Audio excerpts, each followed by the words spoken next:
Hello guys, how are you? Welcome back to another exercise from Solidworks 100 Exercises playlist for beginners by Sketch Design Industrial Productions. In this exercise you're gonna see how to select the appropriate unit, how to make different extruded bossage from one sketch, how to make extruded bossage of a text. So for those who are watching us for the first time, don't forget to subscribe and activate the bell to receive our next videos. Stay with us till the end and let's get started. We're gonna start by explaining how to select the appropriate unit, inches, meter or millimeters, and for that I will sketch a line and give it the dimension of 1 inch to show you from where you're gonna change it.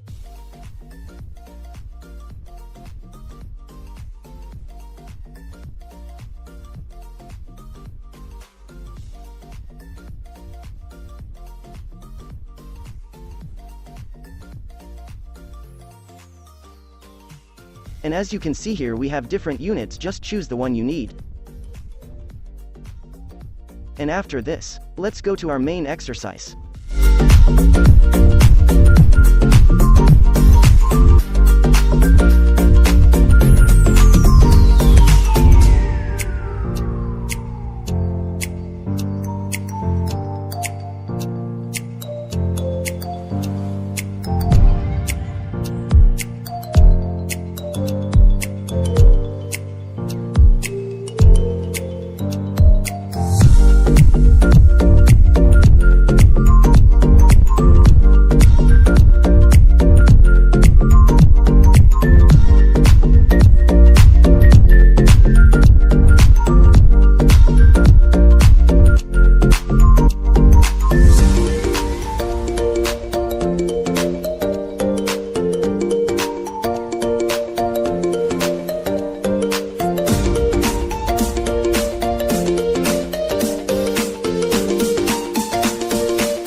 We got to the end of our exercise. We wish that it was helpful. See you in other new exercise. Have good day.